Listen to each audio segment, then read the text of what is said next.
Hello everyone, I am Anj Gupta and now I'll be saying task 1, which is a poem called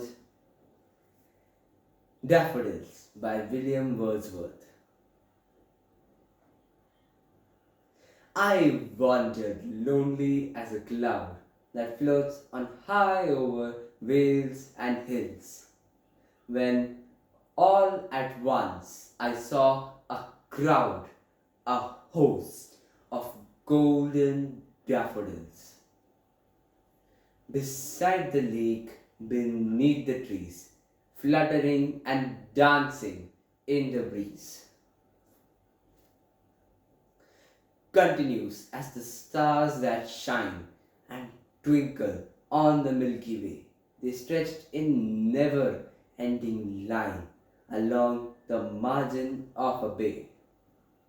10,000 saw I at a glance, tossing their heads in a sprightly dance. The waves beside them danced, but they outdid the sparkling waves in glee. A poet could not be but gay in such jocund company.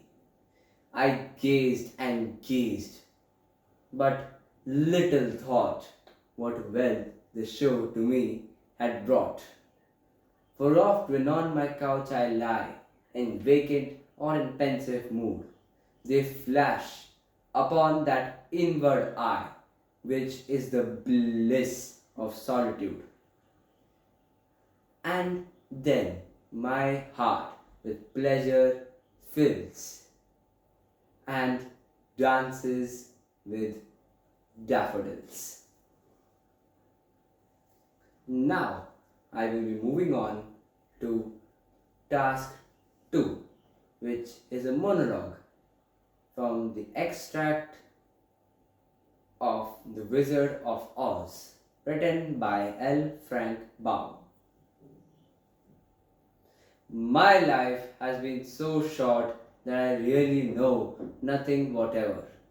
I was only made the day before yesterday.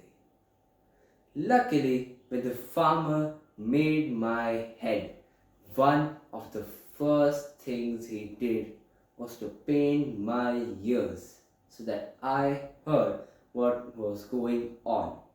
There was another munchkin with him, and the first thing I heard was the farmer saying, "How do you like those ears?"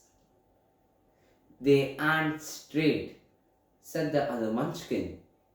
"Never mind," said the farmer. "Ears is ears. Now I'll make the eyes."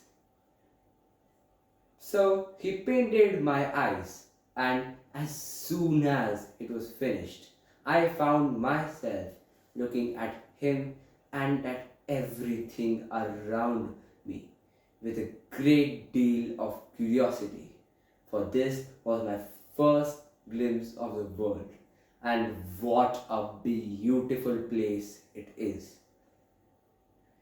Then he made my nose and mouth, but I didn't speak because I did not know what a mouth was for.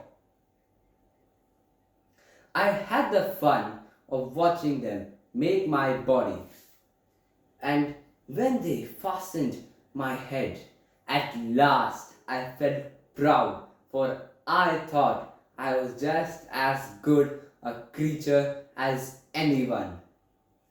But then they put me in a field to scare the crows and left me all alone.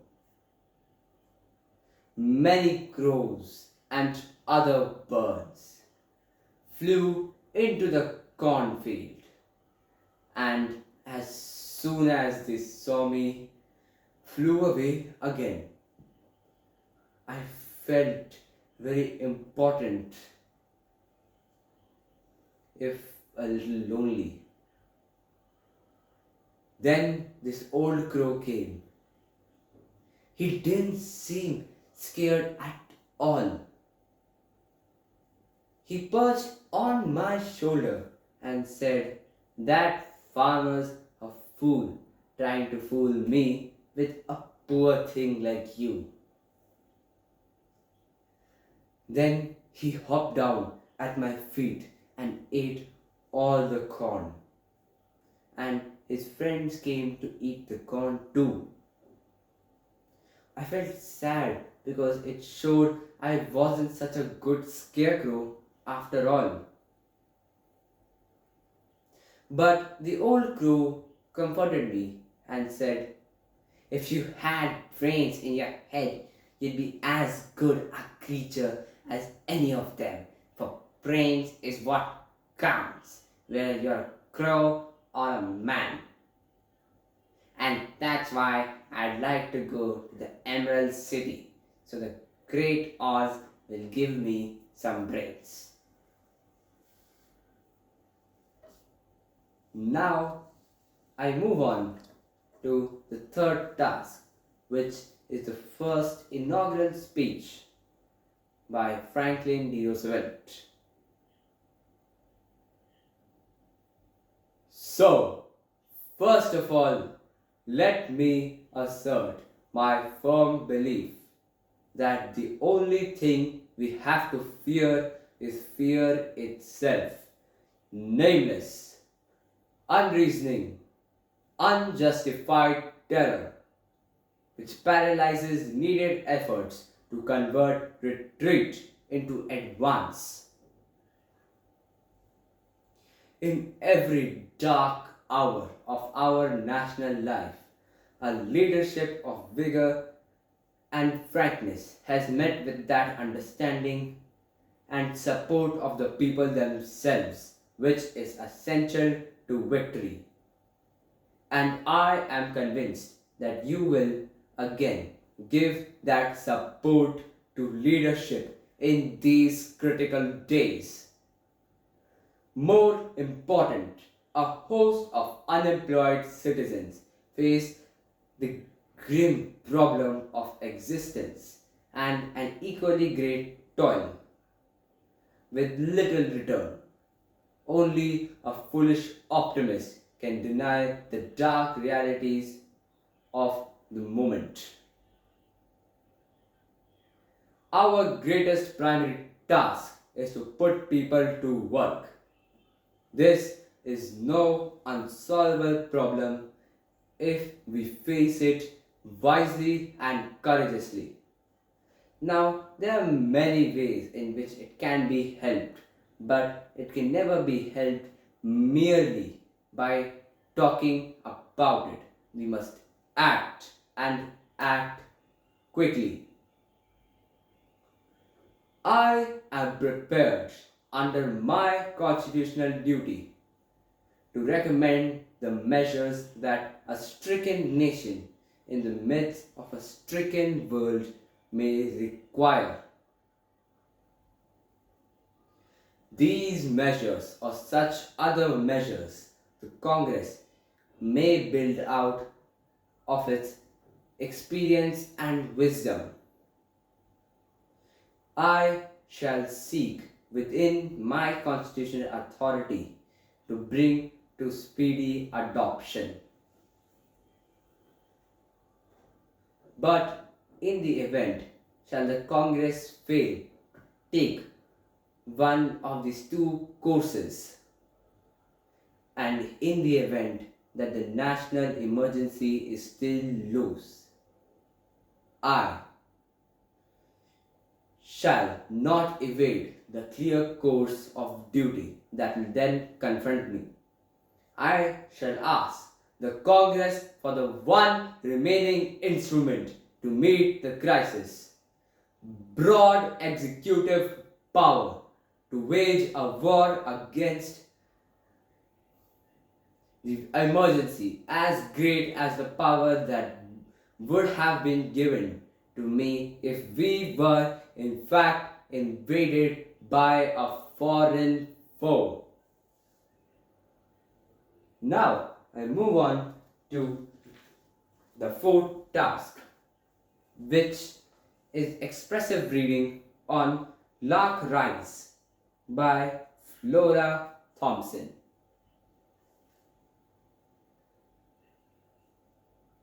In response to their timid knock, the door was opened by a youngish woman. She was like no one Laura had ever seen.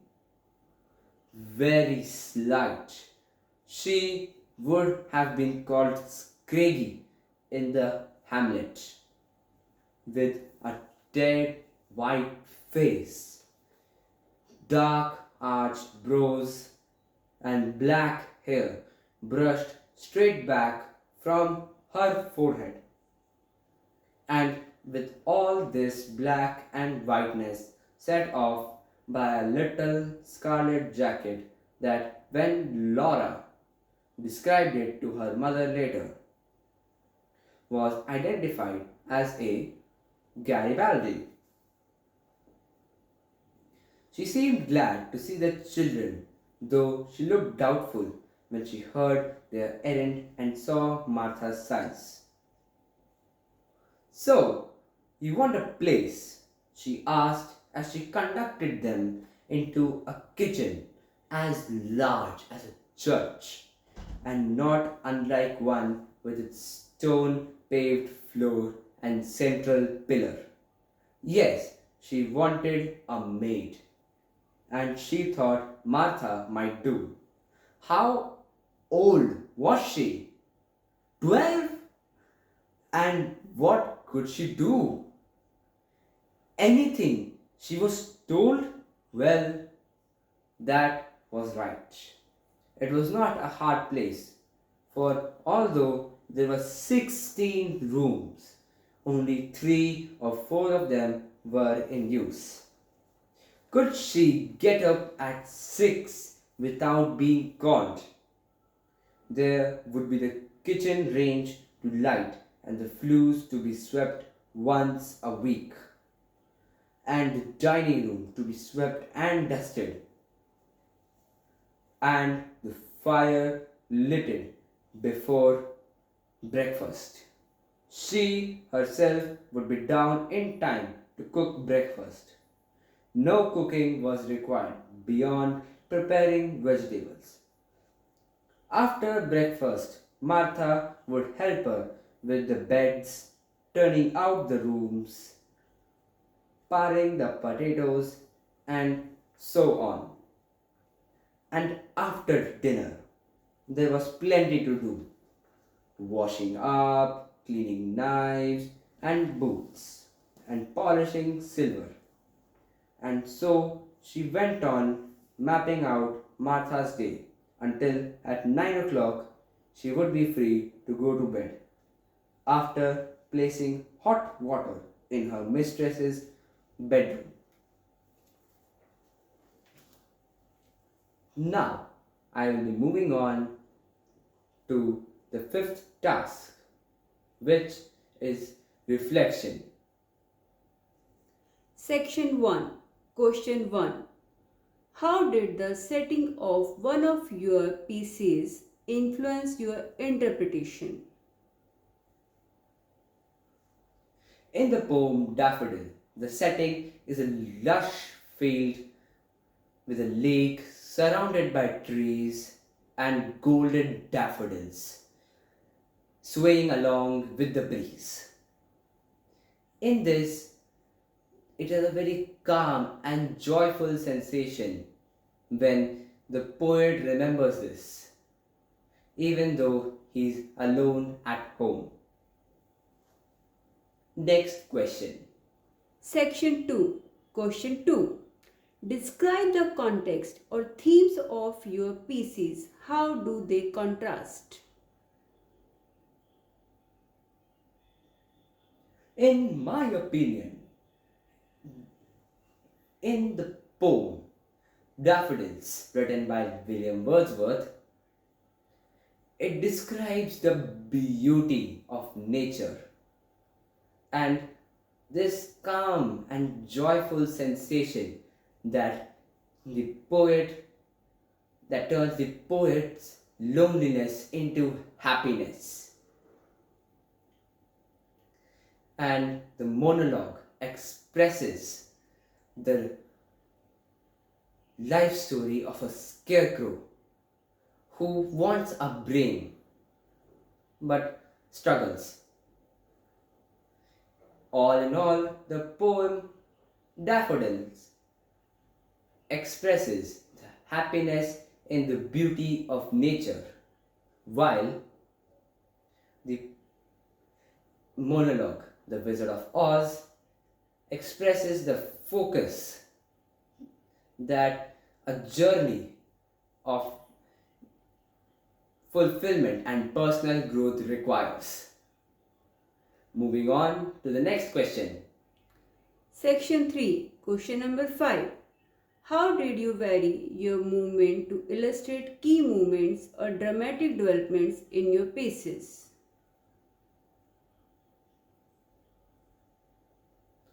Well, for the poem Daffodils, I tend to use gentle hand gestures to increase and maintain the fluidity in the poem.